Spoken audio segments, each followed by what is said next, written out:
It's a good day to brew, baby. What is up, YouTube? It's your boy Millsy, back with Hometown Commander, back for another episode of Millsy Brews, the show where I brew a version 1.0 deck list to the commander in front of us on my quest to brew the magic world.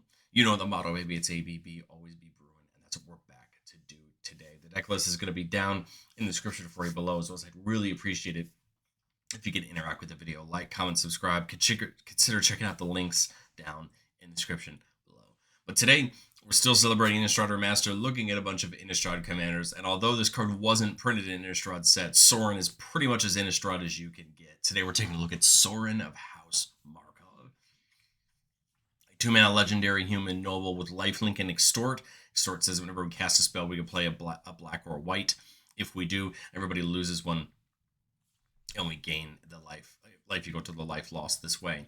Beginning of our post-combat main phase, if we gain 3 or more life this turn, we can exile Sorin and bring him back in, transformed into a Planeswalker, Sorin Ravenous Neonate. The +2 makes us a food. The -1 deals damage equal to the amount of life we've gained this turn to any target. And for a -6, we can gain control of target creature. It becomes a vampire. We put a lifelink counter on it if we control a white permanent other than Sorin. Of that creature or Sorin. Sorin is probably one of my favorite of the flip walkers from Mono Horizons 3, and a really fun shell for life gain. And that's what we're going to try to do. We're going to try to gain a ton of life, maximize that -1 from Sorin, make it really dangerous.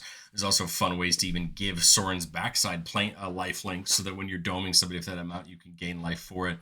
Just take advantage of all the things that come with a life gain deck. And then as we work towards the game end, we're playing the classic life gain combos. We're also playing some other ways to win the game based on life gain, and just try to outgain our opponents as we work towards finishing the game. But starting with life gain, I mean, there's a lot of ways to do it. I just love that Sorin has other planeswalkers that let us do it. Sorin Solemn Visitors +1 can give all of our creatures +1/+0 and lifelink until end of turn. That's pretty cool, right? Allowing us to attack and gain some life that way for Sorin's -1. Also makes a vampire token if we need to. Sorin Vengeful Bloodlord gives all of our creatures and planeswalkers lifelink, which is a great ability, right? Especially with Sorin's backside, that -1. The +2 can dome a player planeswalker for 1 damage, and the -X can actually bring a creature back from your graveyard to the battlefield, which is pretty nice, right? If one of our creatures die, it also becomes a vampire as well, which could be relevant. I doubt it, but it's important to note that that lifelink is just really good in a lot of ways, and will help us when we start getting into some of our fun combos and things like that. We're playing a bunch of these cards that are going to gain us life when we do things. Daxos says whenever another creature enters the battlefield or dies that we control, we gain a life. Again, we have ways to make tokens and things like that, so very helpful. Alenda, Saint of Dusk from Foundations, lifelink and hexproof from Instance. If our life total is greater than our starting life total, she gets +1/+1 in Menace, so a 5/5 with Menace. And then she goes up to a 10/10 if your life total is at least 10 greater than your starting life total, which is very possible in this deck, becoming a huge 10/10 threat with lifelink that can gain us a ton of life, being a real threat with Sorin. Guide of Souls is that classic Soul Sister ability, giving us a life every time another creature comes in under our control, but it adds the ability to give us an energy every time. Then we can pay 3 energy when we attack to get a creature 2 counters and get it in the air to start becoming a bigger threat. Kumbal says whenever 1 or more tokens are made under an opponent's control, we can get a copy of them 1 each turn. And then whenever we make 1 or more tokens, each opponent loses 1 and we gain 1, which is important because we do have things in the deck that can make tokens, and Sorin can make that food token. So we do have options there. Soul Warden, Soul's Attendant, Suture Priest, just the classic. Whenever another creature either comes in under our control or at all, gain a life. Again, very important. We start looking at our cards that can make tokens, and then we'll be gaining life from that. Just a way to just add up the amount of life we're gaining each turn so that we can use that Sorin's -1 to our advantage. But it's not just the Soul Sisters. We have things like Debt to the Deathless and Exsanguinate that can have our opponents lose so much life, and we gain life equal to the life lost this way. This is really important because this can set up some really fun turns depending on how much mana we have. I mean, obviously, Death to the Deathless is 4 mana plus an X, and Exsanguinate is 2, right? But it's still really important because it can lead to a ton of life lost to our opponents. We can gain a ton of life and then immediately use Sorin to potentially deal huge damage back. I mean, think about an Exsanguinate. You put 5 into Exsanguinate, everybody loses 15, we gain 15, and then Sorin just domes somebody for 15, right? So you could start to see that's a random number, but the truth is the higher the number is, the more dangerous Sorin's -1 is, and I think that's where the deck gets some of its top end. Caduceus feels like a great option as well, giving a creature lifelink. If we have 30 or more life, the creature gets +5/+5 indestructible and prevent all damage that would be dealt to it. A great way to put this on a creature we really like, and there's a bunch of them. We're not even done talking about some of the really great creatures in the deck we'd want to put this on. Give them lifelink, have them just start gaining life every turn. And again, that's life that's going to count for Sorin's abilities to take real advantage of. But okay, we're gaining life, but I think where the deck becomes really good is when we start taking advantage of the fact that we're gaining life. I think the biggest example of this is Archangel of Thune, a card that's going to get way out of hand if people let it stick around. Whenever you gain life, put a counter on each creature you control. This is going to grow our board out of hand. It's already a 3/4 body with lifelink, but it's going to get even better and even better. And then we have a string of cards that say whenever you gain life, do X. Landros Hierophant gets a counter where we gain life, and then whenever it dies, we get a bunch of vampires with lifelink. You go to its power. Essence Channeler is going to get a counter on it. And if we've lost life in that turn, it also gets Flying and Vigilance. But the truth is, it's just going to grow. And then when it dies, it can put its counter on another creature, which is pretty nice. Exemplar of Light. Whenever you gain life, you put a counter on it. And the first time a counter goes on it every turn, we get to draw a card. Note that this is whenever we gain life, not whenever we gain life on our turn, meaning those Soul Sister abilities that gain us a life whenever another player's creatures come in are still going to be able to allow Exemplar to draw on other people's turns. Heliod, that classic life gain commander. Whenever we gain life, put a counter on a creature or enchantment we control. Again, a way to grow anything we want to and take advantage of it. Heliod can also hand out lifelink to a creature if need be. Feels really good to start growing up one of these exemplars or these Alondras, and then hand them lifelink if they don't have it already to just heal, right? Just gain a bunch of life and feed Sorin. Karlov of the Ghost Council is a very interesting removal option where we gain life, we put 2 counters on it, and we can pay 2 to remove 6 counters from it to exile a creature. So it's going to grow, right? And then not a bad lifelink target for Heliod, right? Because it's just going to keep growing.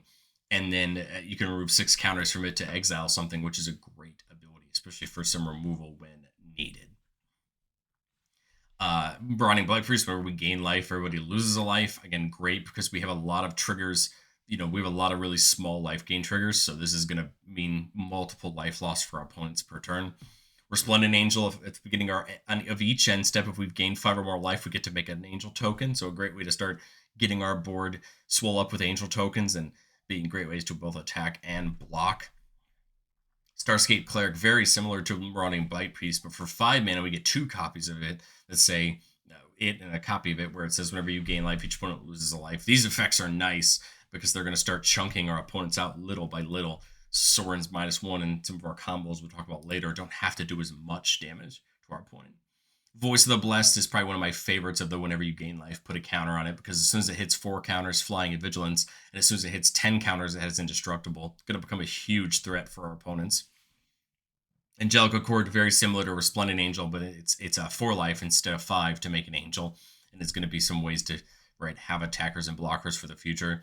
And then Cleric class kind of marries itself with that Heliod ability, and its regular thing. If we would gain life, we gain that much life +1.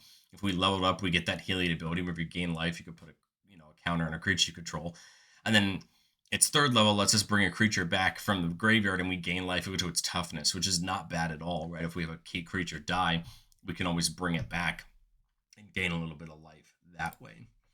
I think the other thing to keep in mind is that Sorin's backside is a Planeswalker, and it's going to be fairly accessible. I think the thing we haven't talked about yet about Sorin is it having Extort means that all we need to do is cast 1 spell and pay for the Extort, and Sorin will be able to flip itself over to the backside. But Sorin being a Planeswalker and us playing a couple other Sorin Planeswalkers in the deck, meaning that we can play cards that care about Planeswalkers because we potentially are always going to have one. The Chain Veil specifically is a card I expect to see played in every one of the Flipwalker decks from Modern Horizons 3. Beginning our end step, if we didn't activate the loyalty ability of a Planeswalker this turn, we'd lose 2 life. There's a chance, right? Someone could remove Sorin and we might have to lose a few life that way. But the big thing about the Chain Veil is we could pay 4, and for each Planeswalker you control, we can effectively add use a second loyalty ability per turn, which is huge because -1 Sorining twice could be very deadly for our opponents. Not only that, but other planeswalkers, right, are great as well, and that happens for each of them, not just for one. So the more planeswalkers we have out, the more we're getting from Chainveil. And then I like Elspeth's Talent a ton because it's going to turn our Sorin abilities into a offensive threat. So it says whenever we activate a loyalty ability of the Enchanted Planeswalker, I think most of the time we want to put this on our Commander Sorin. Creatures get +2/+2 in Vigilance until end of turn. So this is going to stay on that Sorin right until it leaves the battlefield. You can +1 to make some tokens, which is never a bad idea, right? Up against all of these, right? Soul type cards, Soul Sister type cards that gain us life when creatures come in. But hey, even then when you do that, everybody gets +2/+2 in Vigilance. You can take big attacks and then potentially not have to worry about blocks, right? But also gain life for it. But where I think everybody's going to probably care about this deck is not this slide, but the next slide when we talk about that key life gain combo. But I want to talk about some other pieces in here. I'm playing Enduring Tenacity, but I'm not playing Bloodthirsty Conqueror just due to its cost. Enduring Tenacity is a creature version of the combo that we'll talk about on the next slide, that classic lifelink combo. But it says whenever you gain life, target opponent loses that much life. This is just a huge, it's a huge piece. Even if you just do this piecewise, you could take so much damage away from, or so much life away from an opponent as you're just gaining these chunks of life over the course of your turn. Of course, pairs great when we talk about the combo on the next slide. Golem Obsessed Stalker is an odd card, but when you read its ability, you start to understand why. At the beginning of your end step, each opponent dealt combat damage this game by a creature named Golem loses life equal to the amount of life you've gained this turn. So we need Golem to hit everybody at least once, if possible. And then every turn they're losing that much life. This can pair really well with Sorin, right, to make sure that we're doling out the damage correctly. It has Skulk, so if we leave it as a 1/1, it can only be blocked by 1/1s. And that's going to be very hard, right, for our opponents to block it. But the truth is we don't need it to deal a ton of damage. We just need it to hit so we can use its ability. Bespoke Guildmage is another fun one. For 3 mana, we can give a creature lifelink. But the thing we really care about is for 3 mana, whenever we gain life this turn, each opponent loses that much life. That's each opponent loses that much life, which is a great ability, again, paired with some of these other ways for us to gain life, and gain life all at once, right? Especially if you're giving a creature lifelink, hitting somebody for damage, gaining that much life, and then doling it out to each opponent, you could start to see where that can get really good. But I think the combo we're all expecting is these two. Exquisite Blood, Sanguine Bung. Exquisite Blood says whenever an opponent loses life, you gain that much life. And Sanguine Bung says whenever you gain life, target opponent loses that much life. Of course, all we need to do is have an opponent either lose 1 life or us gain 1 life with these two out in the battlefield, and it'll create a loop where we should be able to just drain everybody's life totals out to win the game. What I like about both these cards is they're still going to be very useful over the course of our turns, as we can, with Exquisite Blood, gain the life that we're dealing off of Sorin's -1, just to gain a ton of life back as we're doing that, and just keeping our life total high. And then for Sanguine Bond, you're just slowly, siphoning out a target of your choice every time we gain life, and just doing that turn over turn. And then Test of Endurance says if we begin our upkeep, we have 50 or more life, we win the game. Our opponents have to find a way to either deal a ton of damage to us or get rid of the Test Endurance. Otherwise, if we're gaining enough life and keeping our life total kind of swole up enough, we probably have a chance to just keep the game in our hands, and our opponents may not be able to deal with us. But we talked on the show, and we'll say it again. No deck's ever complete, although we did take a look at Sorin back in Modern Horizons 3, and we're taking a look at it again here in Innistrad Remastered. We still have a ton to learn in testing, which really is how much of these classic combo type cards and how much of these life total affecting cards do we really need. Of course, we talked about Bloodthirsty Conqueror there. It's not a list just due to its cost, but it says whenever an opponent loses life, you gain that much life, right? That Exquisite Blood style effect, but on a creature. With this in the deck, that would add 2 copies of each side of that ability. 2 copies of the Sanguine Bond ability, 2 copies of the Exquisite Blood ability. Again, both work very well, right, for the purposes of Sorin's effect. Bloodletter makes a ton of sense that, well, if an opponent would lose life during our turn, they lose twice that much life instead. This really threatens Sorin's -1, right? Making it very deadly as well, depending on how high it can get. I love both of these cards. They make sense in the deck, but since at Mousy Brewers, we try to have a budget of about $300. Both of these sitting at $30 mean that we have to put a ton of money into them to put them into the list, and I tried my best to round the list out without dumping $60 into these two cards. But if you had it, I think they immediately come in and make the deck a lot more threatening. And then Blood Tribute, 6 mana. And if you tap an untapped vampire, you get to kick it. So target opponent loses half of his or her life rounded up. And if it was kicked, you gain life equal to the life lost this way. I think you could see that this would then lead to you to -1 Sorin and just knock that player out immediately. I like Blood Tribute. I think it's a good card, but the truth is, I think it's pretty flashy, and I'd rather try to go for the incremental life gain that I've seen this deck work in the past. Although I think Blood Tribute still makes a ton of sense. I wanted to see what the deck would look like without it, try some different things, and then maybe we bring it back in if it doesn't accomplish what we want. Let's get into our playtests. Keeping a 4-lander with Caduceus, Enduring Tenacity, and Vispoka Guildmage. So not a bad start here. Again, we always want to be getting Sorin down on turn 2 if we can, just so that way we can get that process started. So here I actually can get Authority to Consoles down on turn 1, which is pretty cool. Having our opponent's stuff come and tap, we gain a life whenever a creature comes under our opponent's control. Where that Sorin can unfortunately only flip on our turn. So it's important to note when we're getting Sorin to flip, it has to be on our turn. We can't do it this turn, unfortunately, because we can't actually pay for that extort. But now, on this turn, we can potentially do that. And what feels great is doing something like Vispoka Guildmage, paying the extort, right? Of course, we can attack with Sorin if we want to, if we have an open attack, but otherwise it's just going to flip over, right? Because we gain that 3 life off the extort. And then here, I think I'd probably just get the food, because we don't really have enough life to really make Sorin's -1 worth it. Yes, it is a -1 to any target, so it is good to know that you could dome a creature with it, but I just don't see it being that worth it this turn. I'd rather keep kind of, growing the board rather than -1 it this turn. Here we've got a choice. We've got either the Enduring Tenacity, we've got Elenda, get Elenda started down for next turn. Or we could go like Caretaker's Talent, tick Sorin up again and draw a card off of it. There's a lot of really interesting options. The question I have for myself is, what am I honestly doing this turn?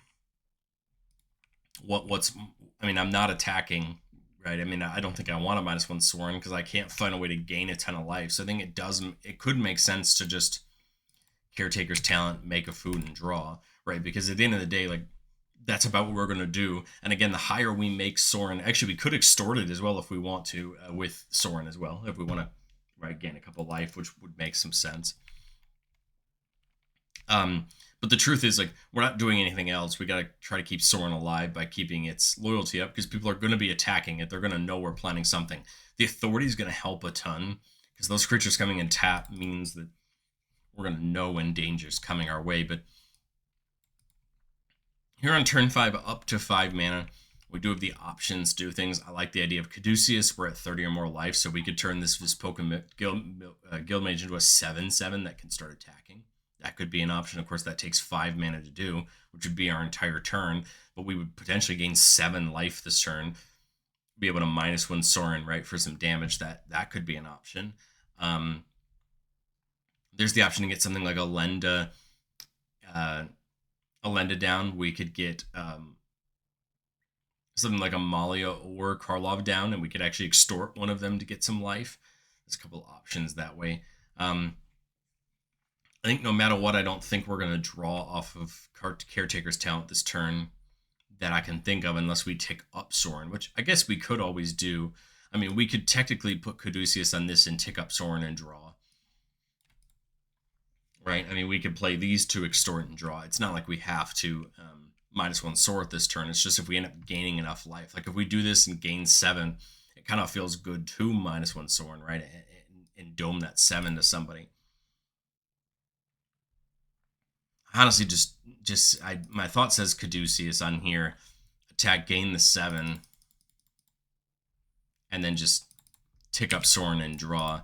Just so we have access to more life gain if we need it. The 3 life off each of the foods, and then Sorin just stays alive, right, for that just a little bit longer. Because then here, there's another tap land, but I I would like to get something like Elenda down, but I also love the idea of something like Enduring Tenacity, because then when we're gaining 7 off this Vispoka Guild Mage, someone's losing 7, right? A nice threat to our opponents. Amalia could be fun, starting to explore and digging through our deck. There's a lot of great options here. Part of me tells me if we're going to commit to the -1 Sorin plan, we play Enduring Tenacity, right? We could extort it if we want to gain a couple extra life, actually. It would be on cast. We could do that if we want to. Gain 3 on cast. It would actually be more this turn, right? It would be 10 this turn that we could dome somebody for with Sorin, right? That feels like a good spot here. And then, we're gaining that 10. That's 3, and then the 7 there, right? And then dome somebody for that. And now we're in a great spot, because if Tenacity, somebody's losing 7 from us gaining it, now we're really spreading the damage, and we have some nice, real big pieces out here. I think it would make sense now to get something like Amalia out, trying to get it to start exploring, and then put the Caduceus on it. Let it be a real threat, right, for opponents. Same thing with like Elenda. I love Caduceus on Elenda, even though it would have lifelink twice, which wouldn't matter. The point is, could be up to a 15-15, gaining us 15 life a turn is brutal. I think just kind of a rough playtest one, but the point is you're starting to see where it could be really beneficial. The Tenacity is also nice, because then anytime a creature comes in, we can dome that player for 1, right? Gain and then dome, right? So we also could have not extorted it and just paid the 1 to make another food to draw. There's a lot of options here, but again, I like this playtest number 1, a good showing for us there. Playtest number 3 lander with Halasso Core, another creature to gain life when a creature comes in. Caretakers, there's the Elenda's Hierophant, and then Daxos. So we do actually have some ways to start gaining life when things come in. Get the Swamp, just the way that turns on the Tainted Field on turn 2. And of course, we get the Guide of Souls now. And that last turn, it would have been way more ideal, right? But I think we'll just Daxos. Turn 3, we see the Exemplar, so that's great. Another way to get up there. I guess there was the option to Sorin last turn, now that I think about it. If we Sorin last turn, this turn we what? Guide plus Extort? Or we Daxos last turn, Sorin plus, Guide, gain a life, Sorin, gain 2 life, right? Then this Sorin will flip, right? This turn, we'll end up getting 1 energy from the... we'll get 1 energy, right, from God of Souls, and then tick this up 2 to get a food. So, right, that probably makes the most sense that turn. Both flipping Sorin and getting some life in the process. And then the next turn, Archangel of Thune's great. We just don't have the 5th mana for it just yet. We could try to get the Caretaker's Talent in to draw. But I think it also just makes sense to dump in something like Exemplar of Light, right? Because that gets us another energy. We're going to gain 2, which is going to put a counter on 2 counters on Exemplar of Light. Remember, only one of them is going to draw us, though, but now it's growing, right? And now that looks great, because on a future turn, right, Guide of Souls can make something get its buff. Daxos is growing as well. We're starting to see this engine pick up. Again, nothing really for Sorin to... Nothing for Sorin to -1 just yet. I mean, it was only 2 life that turn. But again, I think we're getting there. We're starting to build the engine that's going to get close. Here, the answer feels like Archangel of Thune, right? Because it comes in, we gain 1/2 life, right? That's immediately 2 counters on everything because of Thune, and then 2 counters from Exemplar of Light, a card off the Exemplar of Light draw. Now you have a huge threat in the air. We've gained 2 life this turn, and we can get into combat. Remember that now God of Souls can get something into the air if we wanted to. Again, we could minus Sorin for a little bit of damage if we want to, but the truth is now we're just drawing some great cards. This Archangel of Thune's going to start becoming a threat, right, being a lifelinker. And I think next turn, right, this Sorin Solemn Visitor giving all of our creatures lifelink is going to be a huge, huge threat to our opponents, especially with 2 of them being in the air. Like, my thought here is if nothing happens, I'd probably just play the Sorin and extort it for the little bit of life. That's going to, put a counter on everybody. And then I would just plus up Sorin to give everybody +1/+1 lifelink. Attack the Goddess Souls probably could put... I guess might as well just put it on itself. Daxos, I'm not too worried about having a massive toughness. Now you're attacking, right? And just hurting your opponents, we're gaining what? This here is 7. This here is probably 11, so that's 18. This with this lifelink would be 20. This is probably 25, 26 life we've gained, and then we just pick somebody to dome, right? I think this is where this lifelink becomes such a good idea with this Sorin. As you could see, we could potentially knock somebody out this turn, and then our opponents that are left have to figure out how to, deal with us as we keep going. Vault the Archangels in here as well to also give our creatures lifelink as well as another option, right? To try to do that for us. I think it's a good place to stop at that playtest. We got to see kind of the fun interaction between Thune and those Soul Sister abilities, and then giving everything lifelinks just great to gain a ton of life. But we'll get into playtest number 3. Keeping a 3-lander with Arcane Signet, Sorin the Mirthless, or another Planeswalker we have in the deck. This one allows us to do some drawing. Look at the top card of our library. We can reveal that card and put it to our hand. If we do, we lose some life equal to its mana value. So it's a good way to draw some cards. -2 makes a little flying vampire with lifelink. And then the -7 can deal 13 to any target and gain us 13. Again, a great combination with Sorin for some damage. Blood Artist, right? That classic aristocratic style effect. Well, I was going to say that that makes Goddess Souls near perfect, right? We have to pay the life, but I think that's a-okay. Oh, it's not a vampire. I can't do that, right? I was like, oh, it's a vampire. Goddess Souls is not a vampire, so I can't do that. Do we just Chapel then?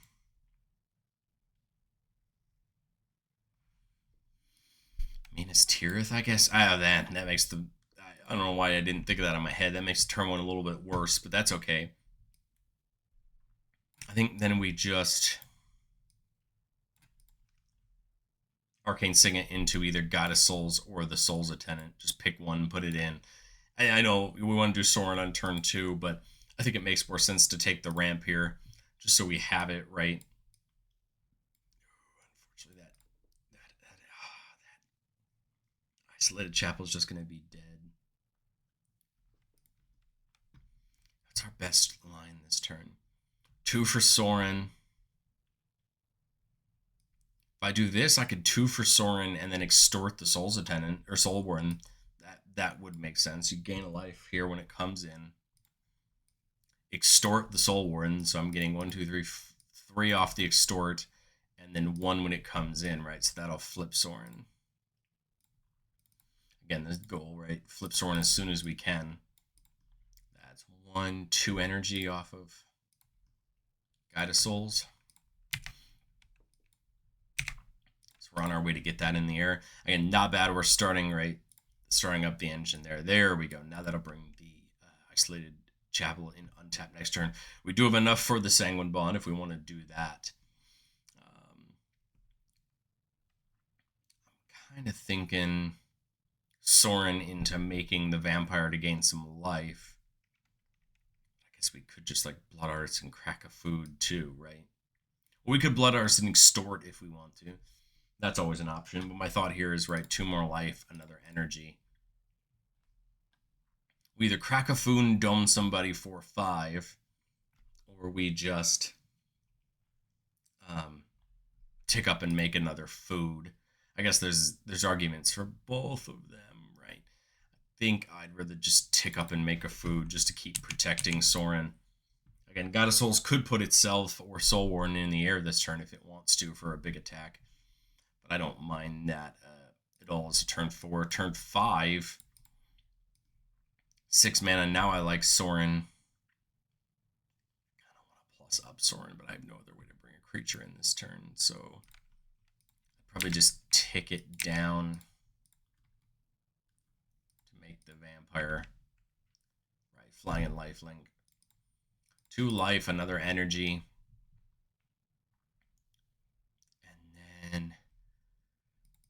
mana left. I guess we could crack a food. 3 more life. That's what? 1, 2, 5 this turn. We could, dome somebody or a creature for 5. Again, Goddess Souls could have already put somebody in the air if we wanted it to, or we could wait a little bit and put another creature in the air once we get it down. All right, we're 1/2 of the combo away here. I think we're just one of our whenever you gain life payoffs away from like having a really good time.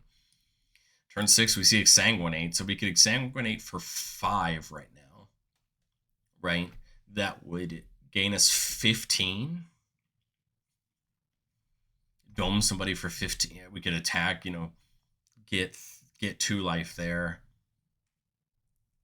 17, dome somebody for 17. That doesn't seem like a bad thing to do on turn 6. I was thinking maybe tick up Sorin, see what we find. We find an Anguish Unmaking. Yeah, do that for 5. So we gain 15. Attack with the vampire in the air, gain 2 more. 17. Dome somebody for 17. Huge for our opponents, right? That's gonna hurt, right? Right, definitely. And then would have been good to have. Yeah, it would have been good to have Sanguine Bond down there, wouldn't it have? Maybe it makes more sense to do that this turn and then do that next turn, right? To get kind of double, right? You get this on the one and that on the other, right? So you kind of get 2. You get this on the Exsanguinate, and then you get this to dome. I think that would probably make more sense. But hey, that's why you do these playtests. That's why you understand what your deck's trying to do, so you can maneuver the best. Well, let me know, what do you think of Sorin down in the comment section below.